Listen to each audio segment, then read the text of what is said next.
Il est 14 heures, on va pouvoir commencer. Bonjour et bienvenue à toutes et tous dans ce webinaire du programme EVE du 8 octobre 2024 avec pour thématique comment dynamiser la décarbonation du transport routier. Je rappelle que cet événement se tient exclusivement en distanciel et qu'il est destiné spécifiquement aux entreprises de Bourgogne-Franche-Comté. Un petit rappel des règles du webinaire. Alors, pour tout souci technique, déjà, vous avez la sélection du bouton Aide qui est possible dans le chat Livestorm. Le support de conférence sera disponible en téléchargement pendant le webinaire via le bouton voilà, avec le nuage et la flèche que vous voyez apparaître. Le replay sera de toute façon envoyé par mail aux inscrits et disponible sur la chaîne YouTube du programme. Vous pouvez poser vos questions à tout moment. Attention, bien dans la rubrique questions et pas dans le chat, s'il vous plaît, pour qu'on puisse voir vos questions, pour que ça soit bien pris en compte. Vous pouvez également voter pour l'ordre des questions à poser aux intervenants. Et enfin, on vous demande de ne pas faire, si possible, de publicité pour n'importe quel produit que vous pourriez avoir pendant ce webinaire. Alors, je vous propose de commencer par un petit tour de table. Je commence puisque j'avais la parole. Donc, Luc Marté, chargé de mission transport et environnement pour EcoCO2. Donc Eve sur une partie d'Auvergne-Rhône-Alpes et sur une partie de la Bourgogne-Franche-Comté. Et donc j'accompagne les transporteurs et les commissionnaires dans leur démarche de décarbonation du transport. Et je donne la parole à Laetitia dans l'ordre des photos. Bonjour à tous, donc Laetitia Audouy, chargée de mission transport et environnement sur la partie donc charte objectif CO2, EFCOM, et pour les départements, pour la région de Bourgogne notamment, en plus de certains départements en Auvergne-Rhône-Alpes. Je laisse la parole du côté de l'Adrial pour se présenter. Bonjour à tous, donc Frédéric Guibourg, donc je suis chef de service transport et mobilité à l'Adrigal Bourgogne-Franche-Comté. Je suis accompagné de Lionel qui va se présenter.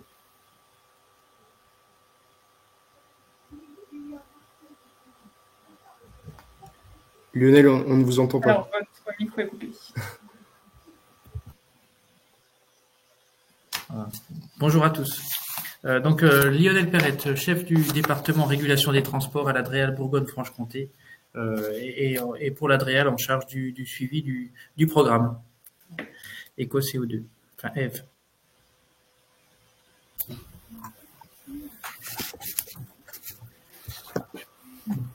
Pour l'ADEME, Bertrand Cordonnier, donc responsable du programme EVE également et en charge des questions de carburants alternatifs et d'électricité renouvelable à l'ADEME Bourgogne-Franche-Comté.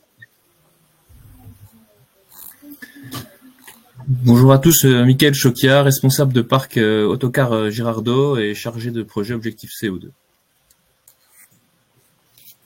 Bonjour à tous, donc Audrey Perrault, donc la responsable QSE de BCLTO.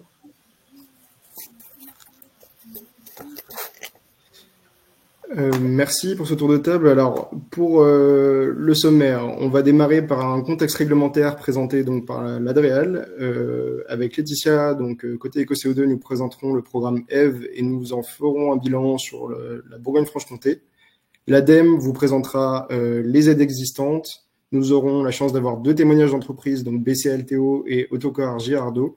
Et enfin, nous aurons un temps de questions-réponses d'une quinzaine de minutes, donc à la fin du webinaire. Mais je rappelle que vous pouvez poser vos questions au fil de l'eau dans la partie questions donc, du chat. Et je donne la parole à l'Adréal pour le contexte réglementaire.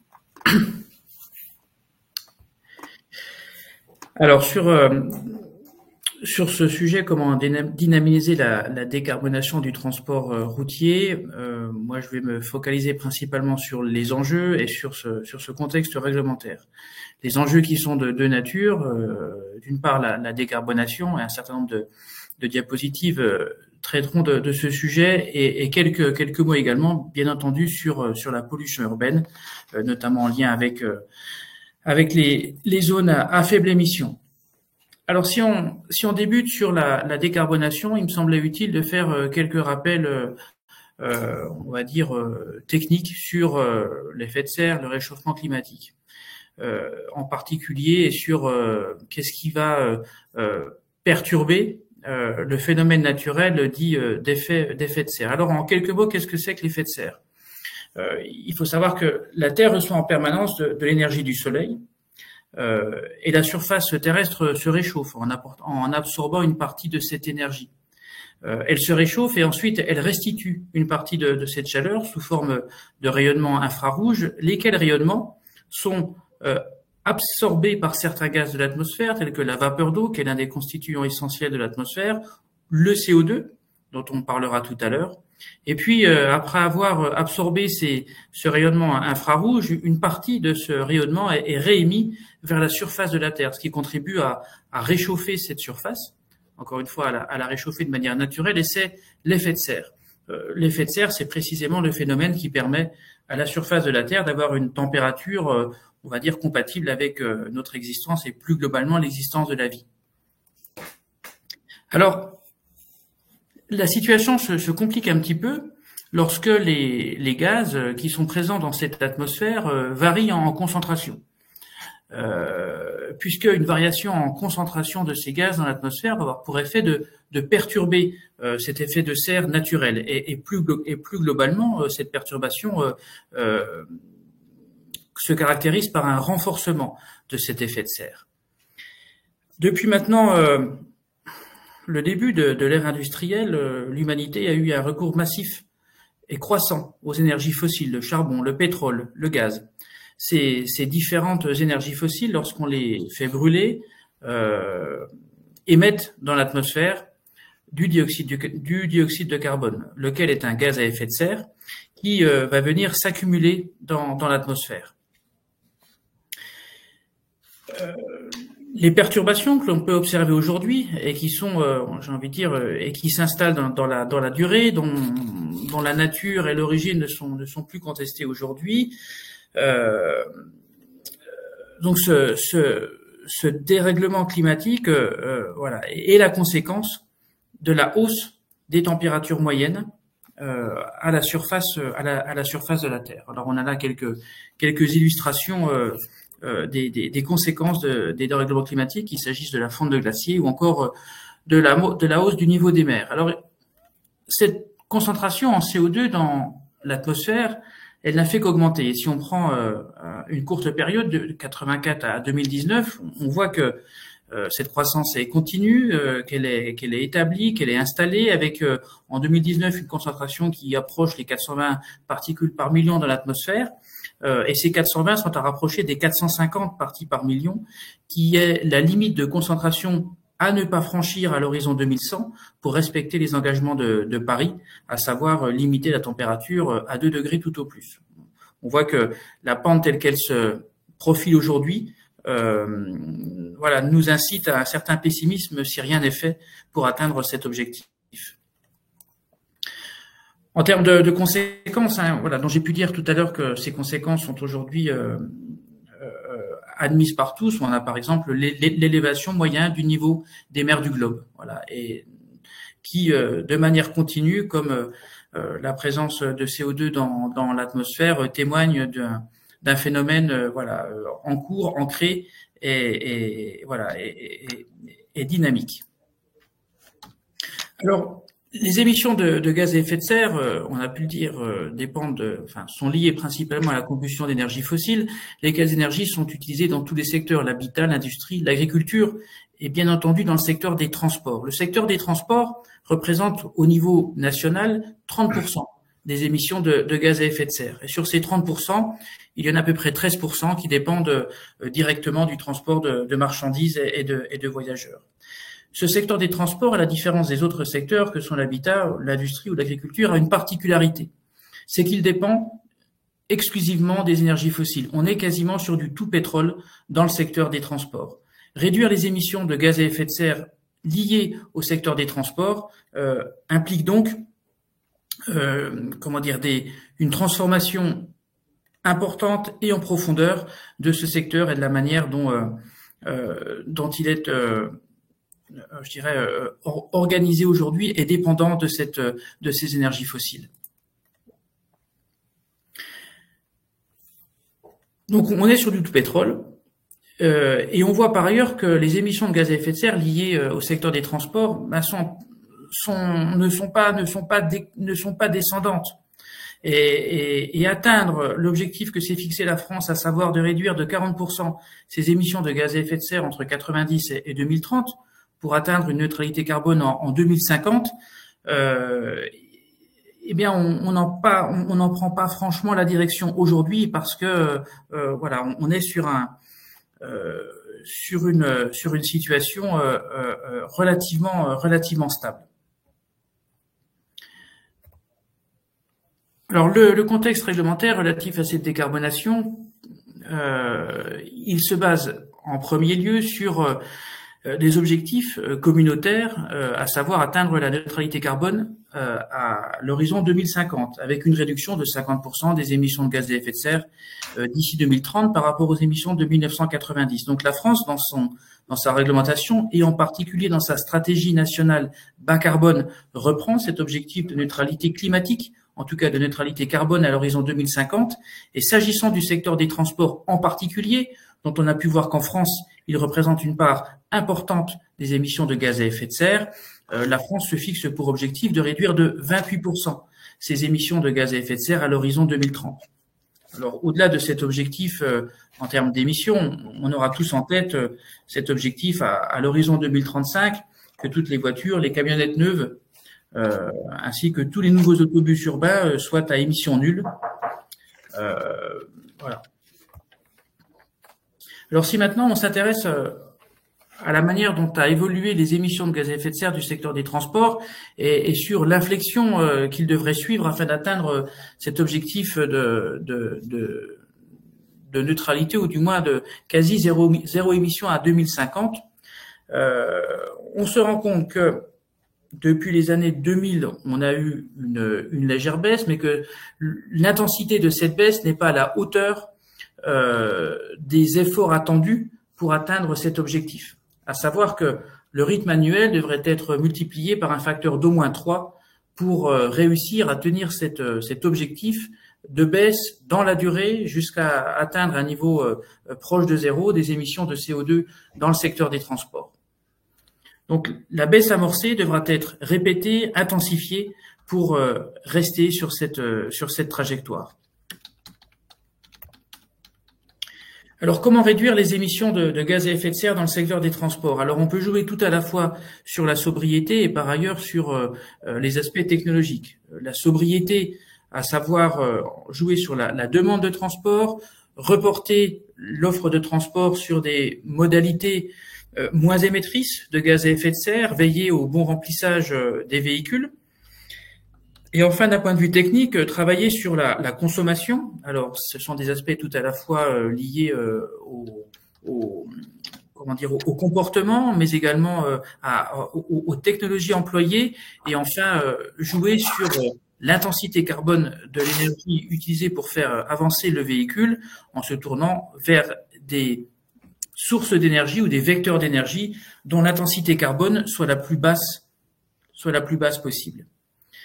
Alors, quand on parle de réduire ses émissions, on débute toujours par mesurer ses émissions. Donc, normalement, ça c'est quelque chose qui aujourd'hui est acquis par tous et qui doit être réalisé. L'étape suivante, c'est bien entendu de mettre en place des actions visant à baisser ses émissions et à mesurer leurs effets.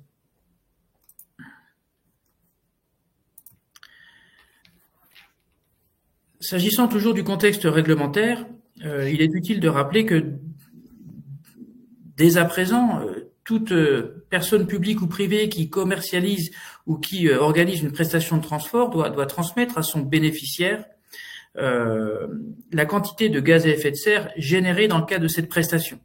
À compter de 2025, le fait de ne pas se soumettre à cette obligation expose le prestataire à une amende. Ensuite, selon la taille de l'entreprise, et en particulier les entreprises comprises entre 250 et 500 salariés, une stratégie d'efficacité énergétique doit être mise en place sur au moins 80% de la facture énergétique de l'activité.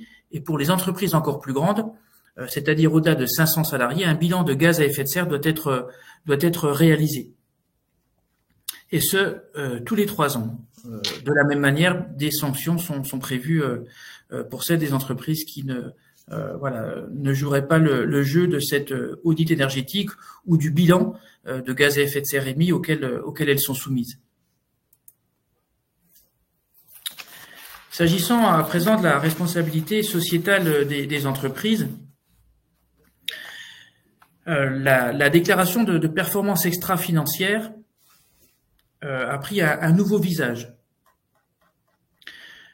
Cette obligation concerne les grandes entreprises et les PME qui sont aujourd'hui cotées en bourse.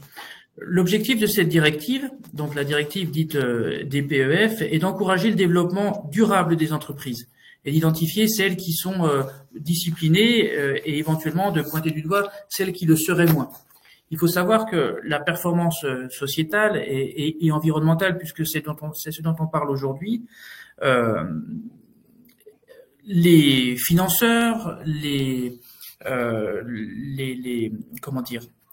clients, parmi lesquels les collectivités, sont de plus en plus attentives à ce niveau de performance environnementale. Et si je prends le Code des marchés publics, par exemple, la performance environnementale des entreprises est aujourd'hui un critère d'attribution de marché, ou du moins, dans certains cas, peut apporter des bonus qui vont basculer le marché vers celle des entreprises qui seront en capacité de proposer des offres de transport les plus vertueuses, notamment en matière d'émissions de CO2.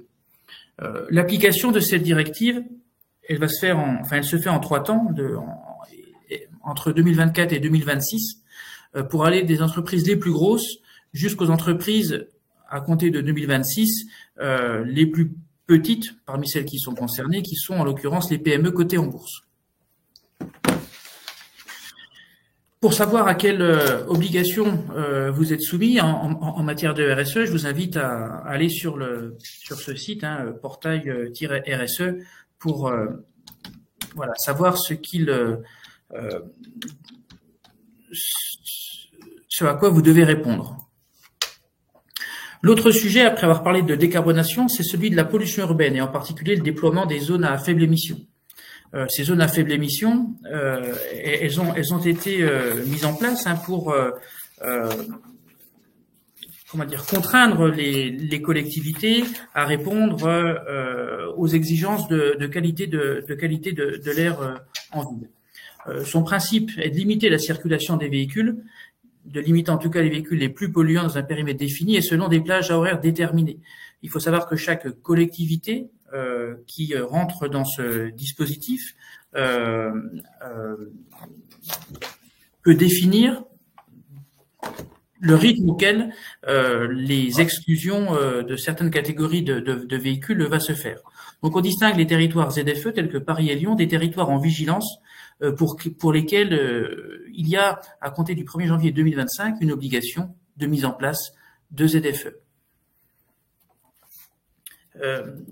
La mise en place de ZFE qui exclut la circulation de certains véhicules peut avoir un impact sur vos prestations de transport.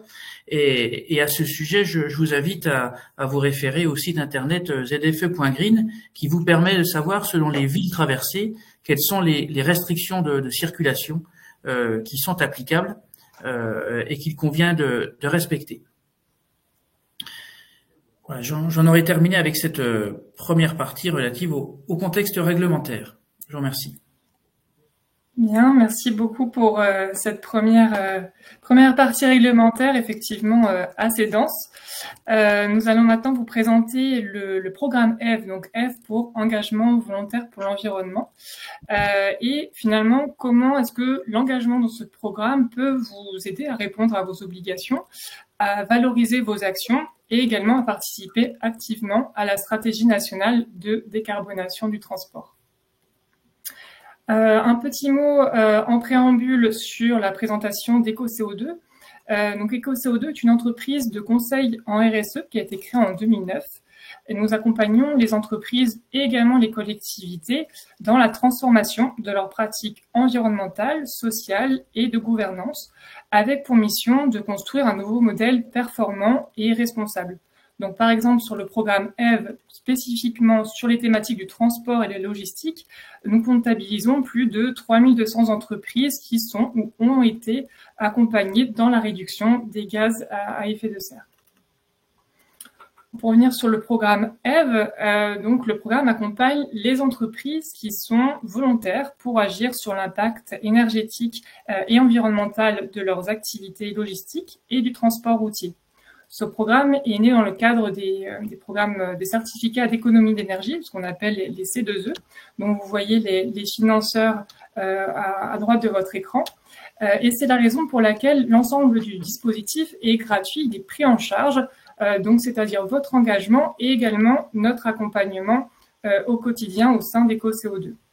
Le programme a différents porteurs, comme vous voyez à gauche de votre écran. Donc, en plus d'EcoCO2, vous avez l'ADEME, le ministère de la Transition écologique via les DREL de région et les différentes organisations professionnelles du transport, donc l'AUTF pour les chargeurs, CGF pour les grossistes, FNTR, FNTV, l'OTRE et TLF. Ce qu'il faut avoir en tête, c'est que le programme EVE est un programme unique et derrière, vous avez 3 dispositifs bien distincts. Avec l'idée finalement de créer un cercle vertueux avec l'ensemble des acteurs de la chaîne logistique. Donc vous avez le dispositif FRED 21 pour les chargeurs en la qualité de donneur d'ordre, EVCOM pour les commissionnaires de transport, et puis la charte objectif CO2 pour les transporteurs aussi bien de marchandises, de voyageurs et pour les grossistes. Le programme EVE se décline en 2 niveaux d'engagement. Vous avez une démarche de progrès avec la charte d'engagement volontaire. Donc, cette charte se décline pour FRED 21, EVCOM et objectif CO2. Ici, l'entreprise va s'engager sur 3 ans à réduire ses émissions de gaz à effet de serre. Pour cela, vous disposez, en plus d'un accompagnement individualisé et donc en régional, vous disposez donc d'outils opérationnels et c'est une méthodologie qui a été éprouvée pour pouvoir piloter aussi bien votre plan d'action qu'évaluer vos émissions de gaz à effet de serre. À côté de cette démarche, vous avez une démarche de validation avec le label de performance énergétique. Ce label se décline pour les transporteurs de marchandises de voyageurs, pour les transporteurs en compte propre et également pour les chargeurs via le label FRED 21. Ici, donc ce label vient valider un niveau de performance environnementale élevé en matière de réduction des émissions de gaz à effet de serre. Donc, contrairement à la charte d'engagement volontaire, la validation du label se passe via un audit. Donc, en fait, il y a un cofinancement qui s'applique puisque vous allez donc payer un auditeur externe qui va valider finalement la maîtrise de vos données d'activité. Notre engagement ici avec EcoCO2 est également de vous accompagner avant l'obtention de ce label et puis en cas de réponse positive, vous avez un certificat de label qui est reconnu, qui valide l'atteinte de votre performance. Dans les grandes lignes, voici comment se passe un engagement dans la charte, donc charte objectif CO2, même pour EVCOM. Donc, la première étape va être de faire une auto-évaluation de votre parc, donc de votre flotte de véhicules, ainsi que de vos activités. En fonction de ça, nous, à EcoCO2, nous accompagnons pour établir un diagnostic CO2. Ce diagnostic, c'est un dossier donc technique qui se passe sur le site internet Objectif CO2 et vous allez partir sur 12 mois consécutifs l'année antérieure, donc c'est-à-dire sur une année civile ou 12 mois en fonction de la dernière année fiscale. Donc c'est ce qu'on appelle la P0, la période initiale. Nous vous accompagnons également à établir un plan d'action personnalisé avec l'ambition donc d'atteindre d'ici 3 ans au moins 5% de gaz à effet de serre en moins. Et c'est sur la base de ce référentiel, donc cette période initiale, que vous allez présenter votre engagement devant un comité de pilotage où vous allez présenter donc votre ambition et votre plan d'action. Ce qu'il faut avoir en tête, c'est que finalement, notre accompagnement ne s'arrête pas là puisque c'est un engagement de 3 ans. Et donc, chaque année, vous allez mettre à jour vos données d'activité et finalement les avancées qui ont été réalisées sur le plan d'action. Donc, nous vous accompagnons tout au long de votre engagement. Et enfin, nous avons à EcoCO2 un service communication qui s'assure de mettre en avant votre engagement Donc, ça peut être sur une page, sur la page LinkedIn, par exemple, sur le site du programme EVE, et vous êtes également référencé dans la liste des transporteurs engagés qui est disponible sur le site Objectif CO2.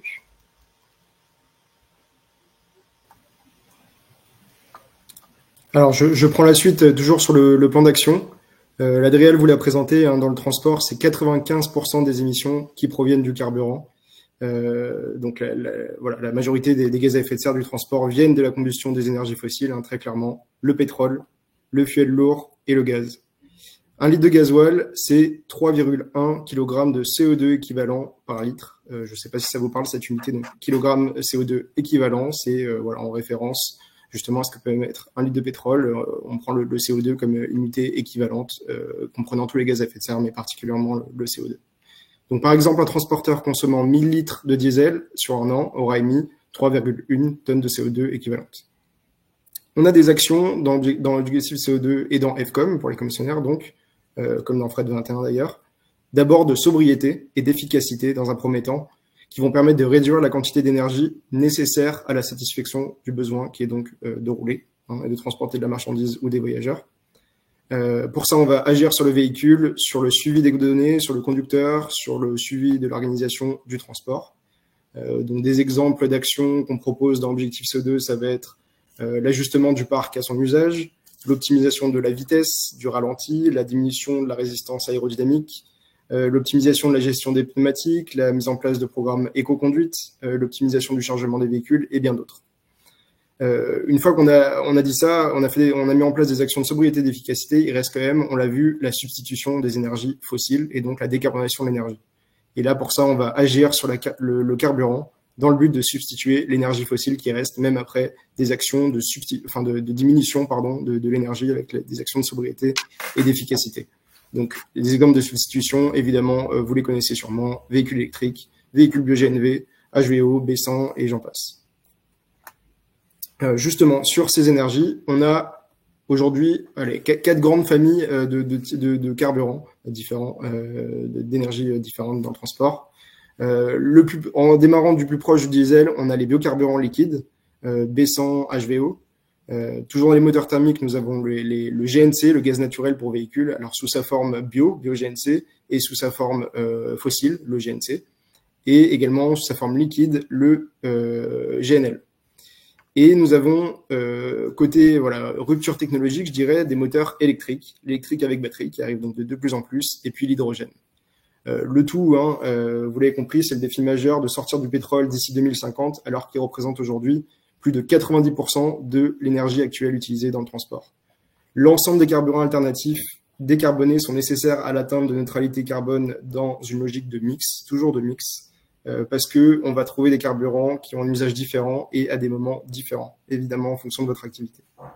Voilà, on ne rentrera pas plus dans le détail que ça des énergies, parce qu'on a des webinaires dédiés pour cela, et donc je vous inviterai à les retrouver par la suite. Juste pour revenir un petit peu sur un focus Bourgogne-Franche-Comté, pour vous détailler un petit peu ces chiffres, sur les poids lourds, sur les autobus, les autocars, les VUL, on voit que 99% à 93%, c'est du diesel. Donc très clairement, le défi majeur, c'est sortir de cette énergie. La trajectoire sur laquelle on est, c'est que la motorisation n'évolue quasiment pas. Hein. Pour suivre la stratégie nationale bas carbone, on va devoir décarboner l'énergie, vous l'avez compris, et mettre en place de la sobriété et de l'efficacité à très court terme. Le levier de la technologie, donc du changement de carburant pris isolément, ça peut aussi conduire à des effets rebonds importants s'ils ne sont pas combinés avec une logique de modération des besoins énergétiques. En plus de ça, le levier de la sobriété, ça a été historiquement beaucoup moins bien encouragé, je dirais, par les pouvoirs publics, que celui de la technologie. Donc les marges de manœuvre sont vraiment importantes et en plus les effets peuvent être très rapides dans un premier temps, sans parler de carburants alternatifs. Alors, en résumé, Laetitia vous l'a présenté. Un engagement, c'est quoi? C'est d'abord un diagnostic des émissions de gaz à effet de serre de votre flotte et des émissions de polluants atmosphériques. Donc pour ça, on va établir des groupes en fonction des gabarits de votre flotte, des activités, des types de carburants et un bilan GES au global. Suite à quoi, pour la charte Objectif CO2, on va mettre en place un plan d'action des décarbonations. Pour la charte FCOM, c'est pareil. Et pour le label, on ne mettra pas en place ce plan d'action, c'est la partie audit, fiabilisation des données. Sur la charte, donc plan d'action de décarbonation avec une trajectoire et un potentiel de décarbonation et une analyse annuelle des résultats réels pendant 3 ans. Pour ça, vous bénéficiez d'outils opérationnels pour vous aider à évaluer vos émissions, d'une méthodologie éprouvée pour piloter vos actions et d'un accompagnement individualisé par les chargés d'émission qui vous accompagnent. En plus de tout ça, vous avez une plateforme d'échange de données environnementales de transport qui permet de communiquer la donnée GES entre les différents dispositifs. Donc Fred 21 pour les chargeurs, FCOM pour les commissionnaires, Objectif CO2 pour les transporteurs. Tout ça peut être relié par la plateforme d'échange de données environnementales de transport pour communiquer la donnée GES typiquement à votre client. Voilà, vous êtes prestataire de transport, vous voulez communiquer la donnée GES. Aujourd'hui, c'est peut-être fait par facture. Vous pouvez tout à fait le faire par la plateforme d'échange de données environnementales de transport.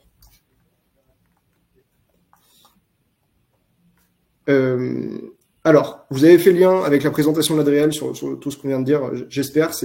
Vous avez vu que l'engagement dans la charte Objectif CO2, dans la charte FCOM, dans le label, est un outil pratique pour participer finalement à la stratégie nationale bas carbone, répondre aux réglementations actuelles et les obligations, et puis je dirais aussi surtout les anticiper, bénéficier pour tout cela d'outils et d'un accompagnement gratuit, et puis porter évidemment votre voix auprès des instances publiques pour tout ce qui concerne cette démarche de décarbonation. Il y a un aspect vraiment comptabilité carbone et stratégie climat qui est mis en place à travers un engagement, vous le voyez, et tout ça, ça vous amène des avantages très intéressants au niveau économique. Ce qu'on va viser, c'est une baisse du litre au 100, vous l'avez compris, donc un bénéfice économique, une reconnaissance des pouvoirs publics de votre engagement, un bénéfice environnemental direct, un bénéfice réglementaire et une implication des parties prenantes, banques, investisseurs, collaborateurs, clients dans cette démarche. En avantage supplémentaire, je dirais évidemment que ça va compléter votre démarche RSE. Le but du programme, c'est pas réinventer tout ce que vous faites, c'est d'abord valoriser ce que vous faites et compléter votre démarche, donc RSE, répondre aux attentes de vos clients, renforcer la cohésion d'entreprise et puis évidemment valoriser votre profession. Alors, à ce stade, vous vous dites peut-être que vous n'êtes pas le type d'entreprise concernée, que ça ne concerne que les grosses entreprises. Eh bien, c'est faux. Voilà, vous le voyez sur cet exemple de graphique. Toute taille d'entreprise, tout type de gabarit de véhicule, tout type d'activité sont aujourd'hui inscrits sur Objectif CO2 et c'est tout à fait possible de suivre chacun de ces modes de transport et chacune de ces types d'entreprises. Donc voilà, on voit petites entreprises, 33%, moyennes entreprises, 30%, TPE et grandes entreprises. Il y a vraiment tout type d'entreprises. Alors, bilan national du programme F 2018-2023, je ne vais pas rentrer dans tous ces chiffres pour encore plus vous assommer avec des chiffres. On voulait juste vous montrer qu'il y a aujourd'hui 2670 entreprises, transporteurs de marchandises et de voyageurs qui sont engagés pour la partie Objectif CO2, 150 commissionnaires, même je dirais un peu plus maintenant, 160 commissionnaires engagés. Et tout ça, ça amène des engagements de réduction en moyenne de 13,28% entre 2010 et 2023, ce qui amène 2 780 000 tonnes de CO2 réduites chaque année. Alors, focus sur Bourgogne-Franche-Comté, si on reprend les mêmes chiffres, on a aujourd'hui 156 entreprises qui sont engagées aujourd'hui, avec des engagements de réduction des gaz à effet de serre de 14,37% en moyenne, ce qui amène 81 700 tonnes de CO2 réduites chaque année par l'ensemble des entreprises à l'issue de leur engagement. Alors, qu'est-ce que ça représente, 80 700 tonnes de CO2 réduites chaque année? Je ne sais pas si vous connaissez cet outil qui est vraiment très pratique pour faire des équivalents, impact CO2 de l'ADEME. Donc, 80 700 tonnes de CO2, c'est 46 158 allers-retours Paris-New York en avion.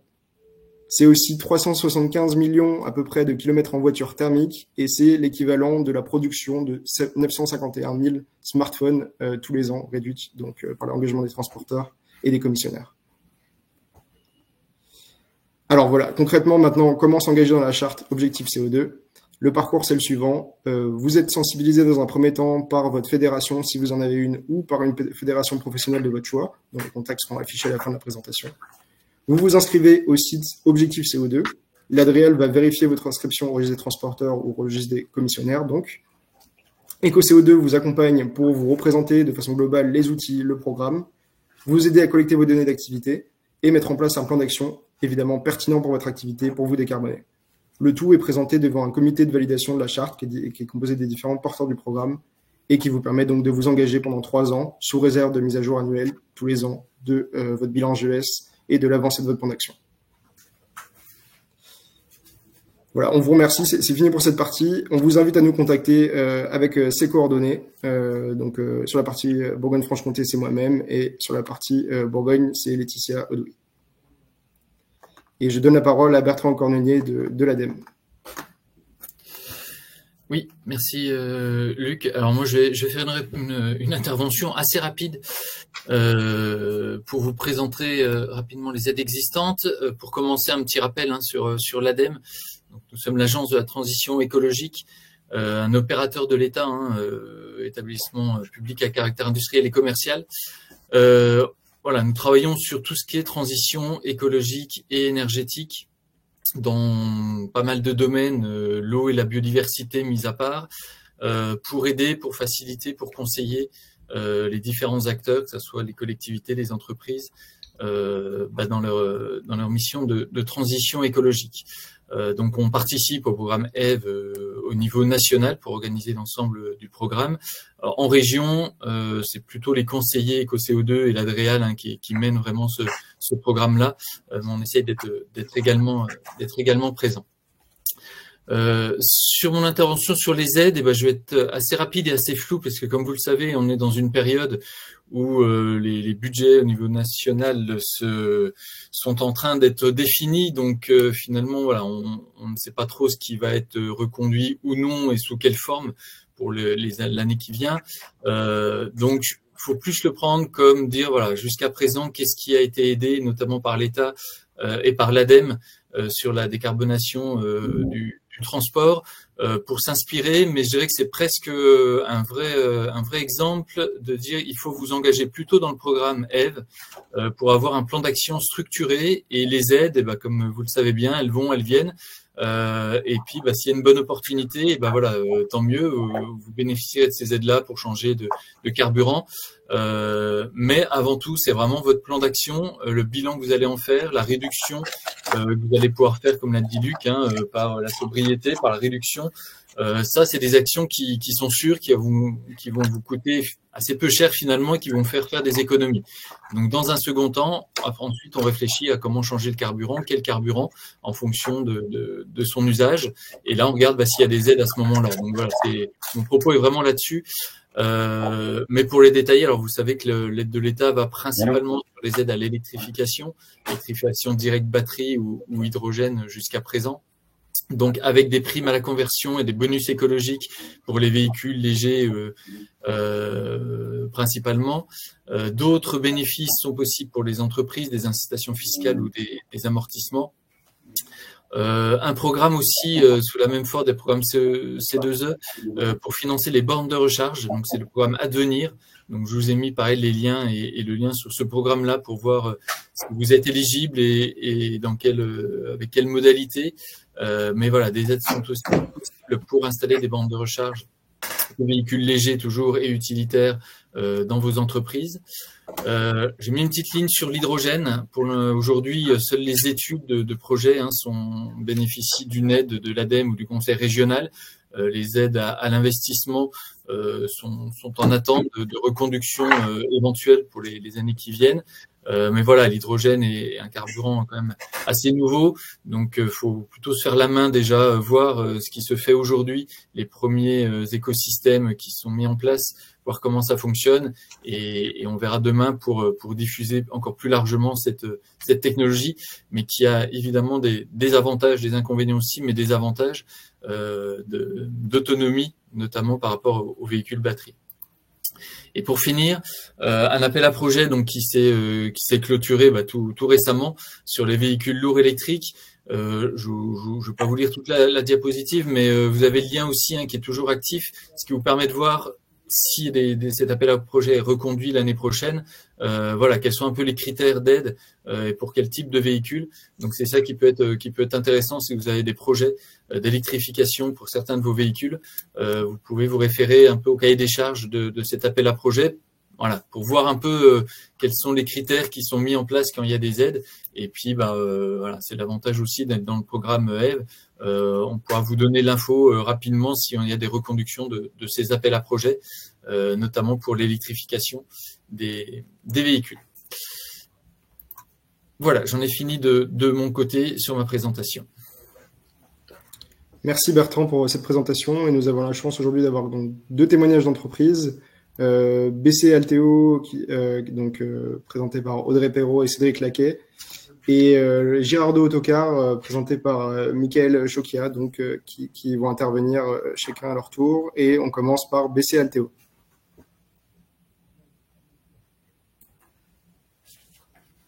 Oui, bonjour messieurs dames.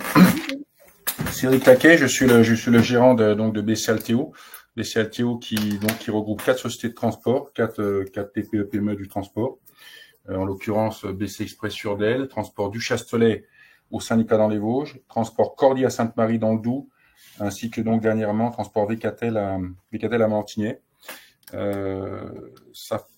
Nous concernant, ça fait une paire d'années qu'on est engagé dans cette problématique de réduction de gaz à effet de serre et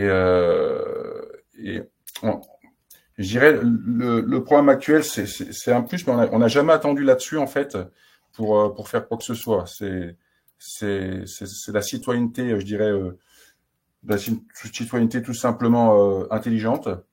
Mais aujourd'hui, Audrey vous présentera là le petit slide que vous avez à l'écran. Il faut quand même juste prendre conscience que dans le transport, nous concernant, c'est relativement quand même difficile de toujours pouvoir mettre en adéquation ce qu'on souhaiterait avec une réalité économique qui, par contre, elle est quand même plus que tendue, et ce quand même depuis plusieurs années. Donc, on fait entre guillemets avec les moyens. Je pense que nous concernant, on a fait quand même énormément.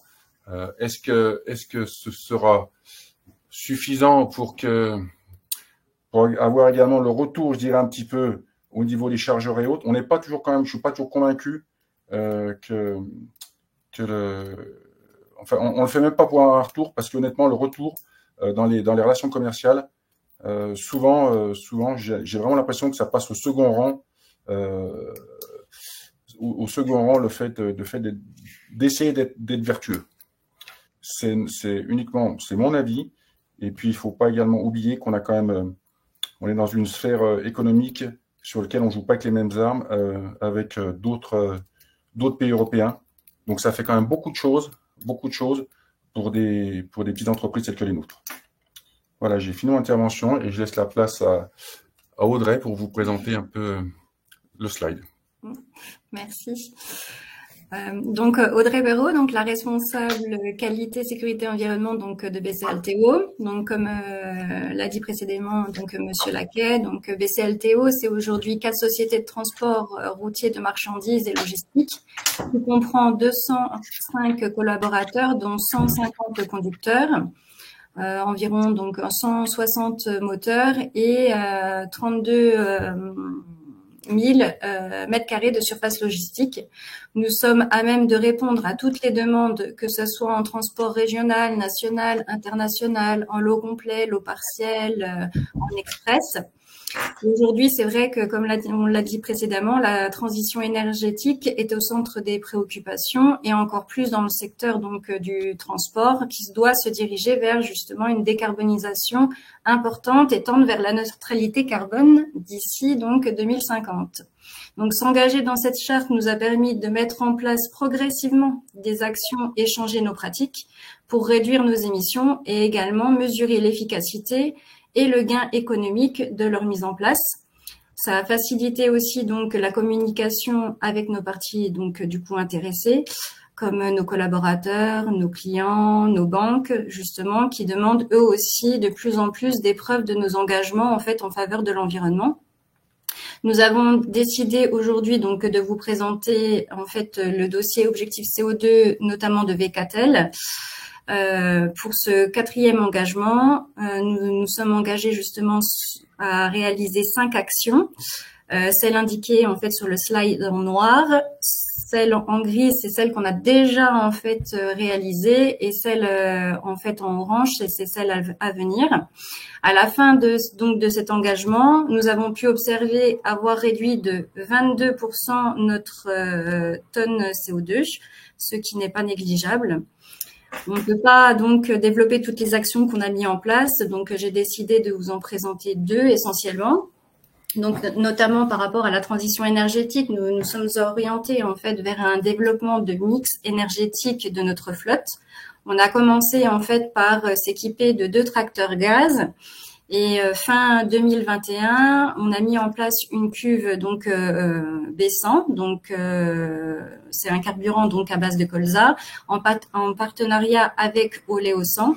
Aujourd'hui, nous avons donc 10 véhicules qui roulent au B100.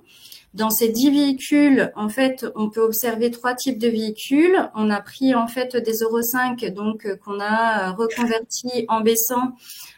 Donc ça, il suffisait juste de faire un nettoyage en fait du circuit de carburant, qui nécessite pas de gros investissements.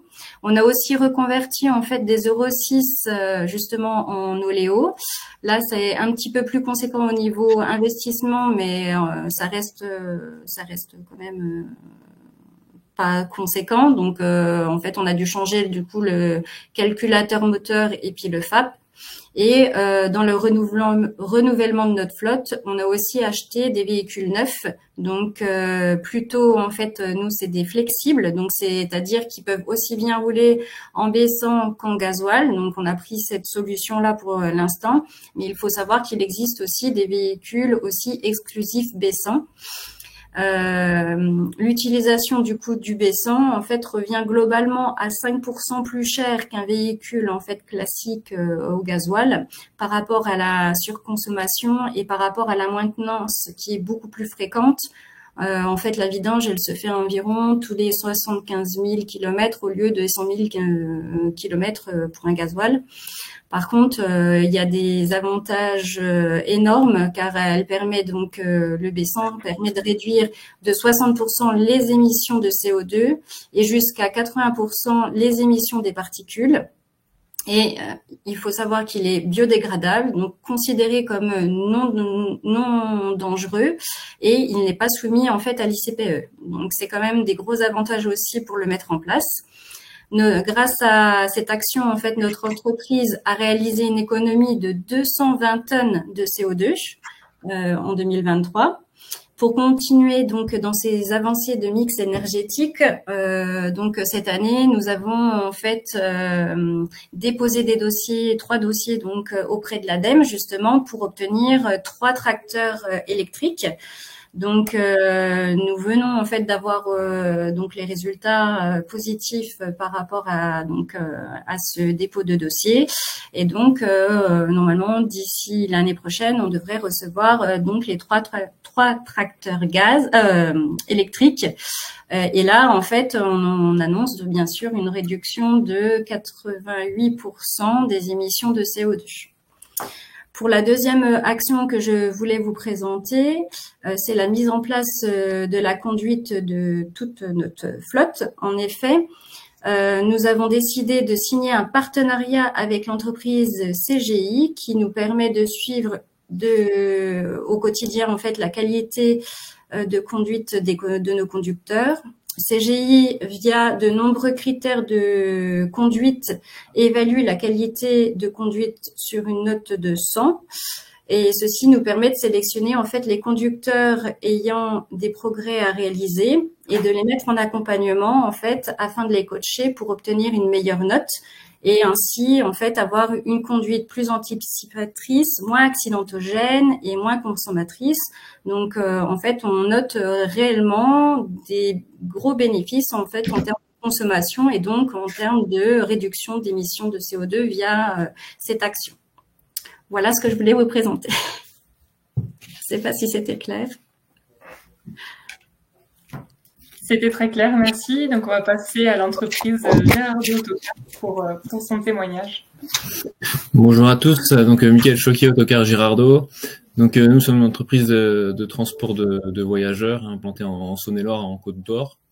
Donc, on a 246 salariés et 212 véhicules. Donc, des véhicules, pas que de l'autocar. On a également des véhicules légers.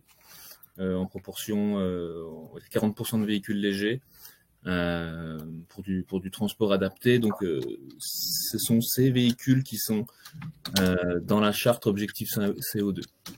Donc, ce qui expliquera après des niveaux de CO2 et kilomètres un peu plus bas que la catégorie transporteur exclusif en véhicules lourds. Donc nous sommes au deuxième engagement volontaire consécutif. On a commencé en 2019. On s'était engagé à la base, parce qu'évidemment on avait conscience de l'impact environnemental de notre activité. Et on cherchait, par le biais d'un engagement vertueux, de pouvoir améliorer notre image de marque et de pouvoir aussi communiquer cette démarche auprès de nos clients. Donc je vais vous donner quelques chiffres. Donc c'est noté dans le slide, mais ce sont les chiffres du deuxième engagement. Donc je vais vous parler aussi de notre premier engagement. Donc en 2019, on a commencé la charte avec un état initial, on était à 658 grammes de CO2 au kilomètre.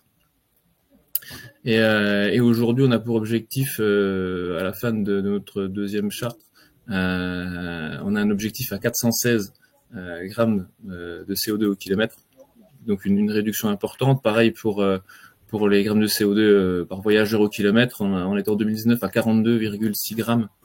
Et là, on a un objectif à 28,3 grammes de CO2 par voyageur au kilomètre.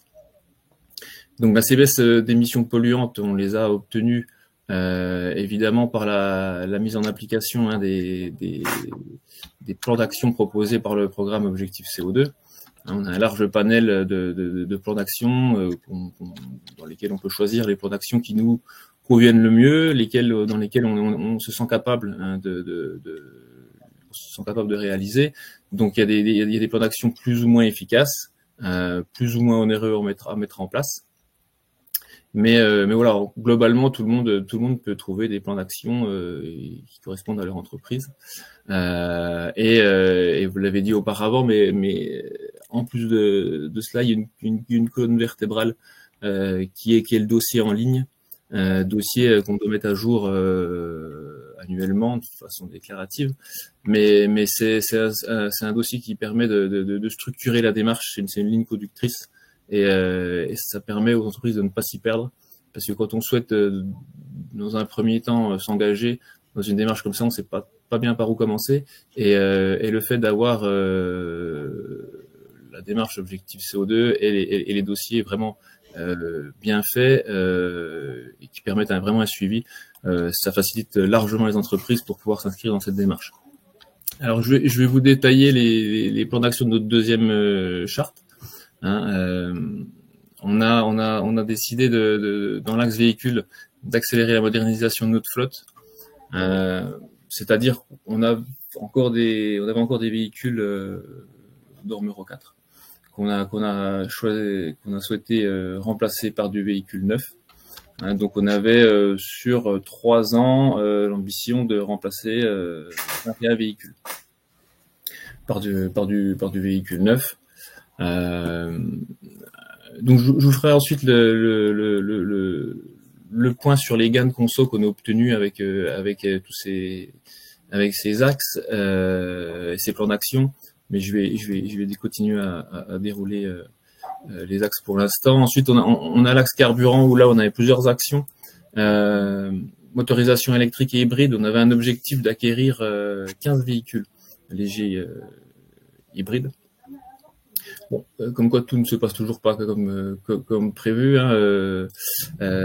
Pour des besoins liés à des appels d'offres, on a changé notre politique d'achat, mais on est resté dans une logique de décarbonation, mais on a acquis 5 cars réguliers hybrides et au final 5 VL électriques. Ensuite, on a choisi aussi l'utilisation de HVO avec l'objectif d'exploiter 15 véhicules. 15 véhicules réguliers, 15 autocars réguliers en HVO. Là, au jour d'aujourd'hui, on en a 14. Donc c'est un axe qui avance bien. Et ensuite, on a le troisième plan d'action dans cet axe, l'amélioration du suivi des conservations. Ça, c'est un plan d'action qui est nécessaire pour l'axe conducteur. C'est en fait un plan d'action qu'on a réalisé dans la charte précédente, qui était le fait d'équiper l'ensemble de nos véhicules de télématique embarquée pour pouvoir mesurer les scores d'éco-conduite de nos conducteurs. Et ensuite, troisième axe conducteur, c'est la mise en place d'un programme d'éco-conduite. Donc dans la charte précédente, on avait, comme je vous l'ai dit, installé de la télématique embarquée. On avait également créé un poste de formateur interne dans la société. Et là, notre objectif dans cette charte, c'est maintenant, après avoir mis en place de l'éco-conduite, le but maintenant est de mettre en place un suivi des données d'éco-conduite, c'est-à-dire demander à notre formateur d'analyser toutes les informations qui proviennent de l'éco-conduite pour permettre de mesurer l'évolution de nos conducteurs et de mettre en place des formations, voilà, pour améliorer ça. On a également choisi de communiquer très largement sur les données d'éco-conduite de nos conducteurs. Alors de deux façons différentes, par l'envoi d'SMS de façon hebdomadaire qui leur rappelle leurs résultats d'éco-conduite, mais aussi en mettant en place une application dans laquelle ils peuvent venir voir leurs informations d'éco-conduite, leur score d'éco-conduite, mais là de façon journalière. Donc de façon plus précise et en plus avec des indications, des conseils à suivre suivant les résultats qui est obtenus. Et ensuite, pour faire vivre l'éco-conduite dans l'entreprise, eh bien, on a mis en place des challenges. On met en place des challenges tous les trimestres pour relancer et pour dynamiser l'éco-conduite auprès de nos conducteurs. Donc, les gains liés. Alors là, le quatrième axe organisation, c'est un axe qui est pas transport, donc on en parlera après. Je suis resté dans les axes transport. Donc les gains liés à ces actions, hein, si on fait un focus sur ces trois axes. Côté investissement, on a investi dans la télématique embarquée. On a investi dans un poste de formateur interne et dans du nouveau matériel, hein, du remplacement de véhicules, mais ça, c'est pas considéré comme un investissement supplémentaire lié au programme. On est plus dans une logique de renouvellement de parc qui a trouvé son double dans une action d'objectif CO2. Donc clairement, les investissements, c'est la télématique embarquée et le poste de formateur. Grâce à ces investissements, eh bien on a bien sûr des résultats au niveau des consommations. Au niveau des consommations, les moteurs qu'on appelle les moteurs tournants, c'est-à-dire les véhicules en statique, hein, qui attendent les clients. Là, on a une réduction de 26% de nos temps de moteurs tournants et de notre consommation. Ce gain de consommation représente 34% de l'investissement. Des investissements dans la télématique et la création de postes de formateurs. Également une diminution de 2,5% de nos consommations de carburant liées à nos actions éco-conduite, ce qui représente 53% de l'investissement. Donc les actions mises en place restent une charge, hein, pour l'entreprise, mais au vu des pourcentages annoncés, on a quand même bon espoir d'arriver à terme à un certain équilibre. Et dans tous les cas, nos rejets CO2 baissent, hein, de façon constante. On mesure une diminution de 35% de nos rejets depuis la charte de 2019, soit une réduction de 230 tonnes d'émissions de CO2. Donc je ne sais pas si j'ai encore le temps, parce qu'on a tous pris un peu plus de temps que prévu pour parler de l'axe organisation, amélioration de la gestion de l'entreprise. Vous me direz oui, vous me direz stop. Dites-moi. Je peux continuer? Alors peut-être très très rapidement, parce que c'est vrai qu'on a dépassé largement le temps. Bon, après, en deux mots. C'est pas l'axe le plus important, donc c'est pas bien grave si on n'a pas le pas. C'est l'axe d'organisation, amélioration de gestion de l'environnement de l'entreprise. On a comme objectif diminuer la consommation énergétique de notre entreprise de 6%, notamment sur l'électricité. On a un investissement de 25 000 € pour remplacer l'ensemble des éclairages sur parc qui étaient au sodium par de la LED, mise en place d'une gestion d'éclairage avec des horloges, des détecteurs de mouvement, de luminosité. et impliquer notre personnel dans la démarche. Et les résultats, c'est une réduction de 4% de notre consommation électrique la première année. Je crois 5 000 € d'économie, mais c'est une année aussi où l'électricité a beaucoup baissé. Donc voilà, faut prendre ça en compte. Et ensuite, une réduction de consommation stable pour une économie annuelle de 1 500 € par rapport à nos consommations précédentes. Voilà. Donc je m'arrête là, j'ai fait vite. Merci beaucoup pour votre témoignage. Pour information, donc sur YouTube, vous avez accès à tous nos précédents webinaires. Donc c'est sur la chaîne F Transport et Logistique. Le dernier a eu lieu mardi dernier sur l'écomobilité. Donc voilà, vous pourrez voir tous les webinaires du programme EVE en ligne.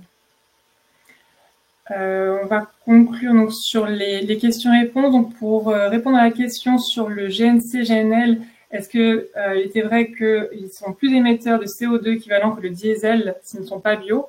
Alors effectivement, il faut savoir qu'on va prendre en compte le facteur d'émission. Le facteur d'émission prend en compte la phase amont, donc c'est-à-dire tout ce qui est extraction, raffinage, distribution pour le pétrole, et la phase combustion. Donc en ce sens, le GNC et le GNL sont respectivement à 2,95 et 3,27 kg de CO2 équivalent par kilo, tandis que le bio-GNC est lui à 0,61 kg de CO2 équivalent par kilo. Donc effectivement, ils sont plus émetteurs que le bio. Et par rapport au diesel, on a un pouvoir de décarbonation qui est effectivement important sur le bio, parce qu'on parle de 80% sur le bio-GNC, qui est aujourd'hui la seule énergie qui est utilisée. Le bio-GNL n'est pas encore utilisé dans le transport, ou en tout cas, il doit y avoir un ou deux peut-être transports qui l'utilisent. Sur le GNC, en revanche, on a un potentiel de décarbonation de 5%. Donc, il y a quand même une réduction, pour répondre à votre question, au côté GNC, 5% environ. Par contre, GNL, non, nous n'avons pas de réduction par rapport au diesel. On vous remercie tous, en tout cas, pour votre attention. Et n'hésitez pas maintenant à nous poser vos questions éventuellement sur lesquelles on pourrait répondre par mail, puisque voilà, on a dépassé un petit peu le timing, il est 15h02. On prendra plaisir à vous répondre par mail. On remercie tous les intervenants pour ce webinaire très enrichissant et surtout sur les témoignages. Et voilà. Merci à tous et bonne journée. Merci Michel. Bonne journée. À bientôt pour un prochain webinaire. Merci, au revoir. Au revoir.